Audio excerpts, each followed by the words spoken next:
welcome back to Limitless English. I would just want to tell you about an update regarding IELTS examination in Sri Lanka. So before, we didn't have computer-based examinations for UK via IELTS candidates.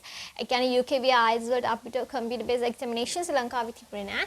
But now, luckily, you can find computer-based examinations in IDP and British Council centres or around Colombo district එකේ විතරක් ඔයාලට මෙන්න මේ computer-based UK via IELTS එක ගන්න පුළුවන් IDP centres and British Councils වලින්. And then another update එකක් තමයි ඔයාලට reading, writing, listening කියන sections තුන කලින් තියෙන speaking test එක පස්සේ තමයි තියන්නේ normally. So in the future in India නම් speaking test පස්සේ දවසක තියෙනවා. And then තව updates එයි Sri Lankan වලට. And then there is a discussion තියෙනවා modules අපිට retake කරන්න බෑනේ. ඒ කියන්නේ ඔයාලා reading, writing, listening, speaking කියලා හතරම කරන්න ඕනේ. ඔයාලා exam එක retake කරන්න ඕන. එක part එකකට ලකුණු අඩු නම් කියලා එක part එකක් විතරක් next exam එකකින් කරන්න බෑ.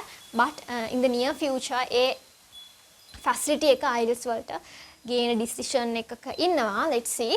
And stay tuned with my channel for new updates about IELTS examination and English language. So see you next week with a new video. Don't forget to subscribe to my channel, like and hit the bell icon and comment your ideas. And please share with your friends. That means you're sharing knowledge.